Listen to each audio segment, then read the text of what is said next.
নমস্কার ভক্তবৃন্দ। সামনেই আসতে চলেছে জ্যৈষ্ঠ মাসের কৃষ্ণপক্ষের একাদশী, অপরা একাদশী ব্রত। অপরা একাদশী হল সেই পবিত্র ব্রত যা পালন করলে ভক্তের সমস্ত মনোবাসনা পূর্ণ হয়। তবে এই ব্রত আপনারা কবে পালন করবেন? 12ই মে সোমবার নাকি 13ই মে বুধবার? তা নিয়ে অনেকের মনেই প্রশ্ন রয়েছে। চলুন ভক্তবৃন্দ, আজকের ভিডিওতে আমরা জেনে নেব যে এই বছর 2026 সালে অপরা একাদশী ব্রত কবে পড়েছে, একাদশী তিথি কখন আরম্ভ হচ্ছে, কখন শেষ হচ্ছে, এই ব্রতের পালনের সময়সূচি কি রয়েছে। একাদশীর ব্রত পালন করলে বাড়িতে কিভাবে ভগবান শ্রীবিষ্ণুর পুজো করবেন, পুজোর নিয়ম, ব্রত পালনের নিয়ম কি রয়েছে, সবকিছুই আমরা আজকের ভিডিওতে জানব। তার সাথেই জেনে নেব ব্রত কথা এবং এই ব্রতের ফল কি রয়েছে। একাদশীর দিনে কি খাবেন, কি খাবেন না, কি করবেন, কি কি নিষেধ রয়েছে। চলুন ভক্তবৃন্দ, আর দেরি না করে ভিডিওটি শুরু করা যাক। যদি এই চ্যানেলে নতুন হয়ে থাকেন তাহলে অবশ্যই চ্যানেলটি সাবস্ক্রাইব করবেন এবং ভিডিওতে একটি লাইক করে শেষ পর্যন্ত সাথে থাকবেন।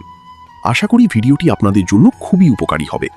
ভিডিওটির মূল পর্বে যাওয়ার আগে ভগবান শ্রীবিষ্ণুর কৃপা পেতে কমেন্টে অবশ্যই লিখুন জয় শ্রীহরি বিষ্ণুর জয়। সনাতনী পঞ্জিকা অনুযায়ী বছরে 24টি একাদশী আছে। তার মধ্যে এই একাদশীকে অন্যতম শক্তিশালী এবং পুণ্যদায়ী বলে বিবেচনা করা হয়, কারণ এই একাদশী পালন করলে পাপ মোচন হয়, মনোবাসনা পূর্ণ হয়, দাম্পত্য সুখ মেলি, মুক্তির পথ লাভ করা যায়। এছাড়াও মানসিক শান্তি মেলি, কর্মফল সংশোধন হয়। আর একাদশীর গুরুত্ব থাকায় আমাদের প্রত্যেকের উচিত এই একাদশী ব্রত পালন করা। চলুন জেনে নেওয়া যাক এই একাদশী ব্রত আপনারা কবে পালন করবেন। একাদশী তিথি আরম্ভ হচ্ছে 12ই মে, 28শে বৈশাখ মঙ্গলবার, দিবা 8:28 পরে।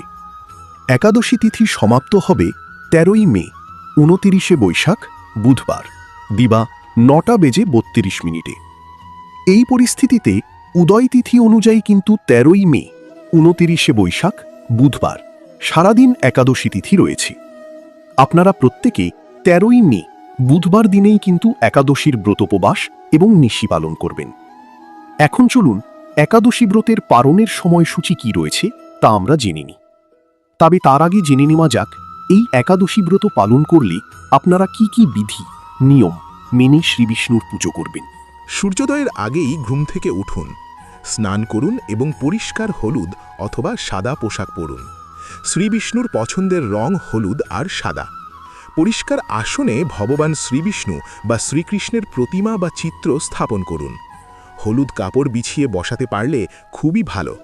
তুলসী পাতা, হলুদ ফুল, ফল এবং ধূপ দ্বীপ দিয়ে পূজা শুরু করুন। হলুদ ফুল বলতে আপনারা গাঁদা ফুল রাখতে পারেন। মন্ত্রপাঠ করতে হবে ফুল আর তুলসী পাতা অর্পণ করার সময়। অবশ্যই ফুল আর তুলসী পাতা অর্পণ করার সময় চন্দন সহযোগে অর্পণ করবেন শ্রীবিষ্ণুর চরণে। নম ভগবতে বাসুদেবায় নমঃ অথবা নম নারায়ণ নমঃ এই মন্ত্র জপ করবেন। এখন চলুন ভক্তবৃন্দ, এইবার জেনে নেওয়া যাক এই একাদশী ব্রত পালন করলে আপনারা কি খাবেন আর কি খাবেন না। সব রকমের ফল আপনারা গ্রহণ করতে পারেন। আম, কলা, আঙ্গুর, বেদানা, আপেল সহ যে কোনো ফল। দুধ, দই, মাখন, পনির ইত্যাদি খেতে পারেন। বাদাম, কাজু, পেস্তা, তবে অন্যান্য যে সমস্ত চিয়া সিড এই সমস্ত খাবার রয়েছে এই সমস্ত বীজ জাতীয় খাবার আপনারা খাবেন না। আলু, মিষ্টি আলু, রাঙা আলু, কুমড়ো ইত্যাদি সেদ্ধ অথবা ভাজা করে খেতে পারেন। তবে সেই ভাজার ক্ষেত্রে আপনাদেরকে ঘি ব্যবহার করতে হবে অথবা সূর্যমুখীর তেল ব্যবহার করতে হবে। সর্ষের তেল ব্যবহার করতে পারবেন না। সাবুদানা খেতে পারেন। আর সমস্ত খাবারে সন্ধুক লবণ ব্যবহার করতে হবে। এখন চলুন জেনে নেওয়া যাক কি কি খাবার খাওয়া যাবে না। চাল, গম, বার্লি 5 রকমের শস্যদানা জাতীয় খাবার আপনারা খেতে পারবেন না। মসুর ডাল, ছোলা বা সব ধরনের ডাল এই দিন খাওয়া যাবে না। পেঁয়াজ, রসুন, মাছ, মাংস কোনোভাবেই খাবেন না। সাধারণ লবণ ব্যবহার করা যাবে না। এছাড়াও তামাক এবং মাদকজাত দ্রব্য, নেশাজাতীয় যে কোনো বস্তু এই দিন খাওয়া নিষিদ্ধ। এইবার ভক্তগণ জেনে নেওয়া যাক এই একাদশী ব্রতের পালনের সময়সূচি কি রয়েছে। যেই দিন আপনারা একাদশী ব্রত পালন করছেন অর্থাৎ 13ই মে, তার পরের দিন 14ই মে বৃহস্পতিবার দিন সকাল 8:13 মধ্যে পালন করতে হবে পারেন। নমো ভগবতে বাসুদেবায় নমঃ, শ্রী বিষ্ণবে নমঃ অথবা নমো নারায়ণায় নমঃ। এই মন্ত্রগুলি 108 বার করে জপ করলে অত্যন্ত সুফল মিলবে। এছাড়াও একাদশীর দিন যতবার সম্ভব শ্রী বিষ্ণু সহস্র নাম পাঠ করুন। ভক্তবৃন্দ, আজকের ভিডিওটি এই পর্যন্তই। খুব তাড়াতাড়ি নতুন কোনো ভিডিও নিয়ে আসছি। সেই সমস্ত ভিডিও দেখার জন্য অবশ্যই চ্যানেলটি সাবস্ক্রাইব করে সাথে থাকবেন এবং এই ভিডিওটি যদি উপকারী হয়ে থাকে তাহলে অন্য ভক্তদের মধ্যে অনেক অনেক বেশি শেয়ার করবেন। ধন্যবাদ। নমস্কার। নারায়ণ নারায়ণ নারায়ণ।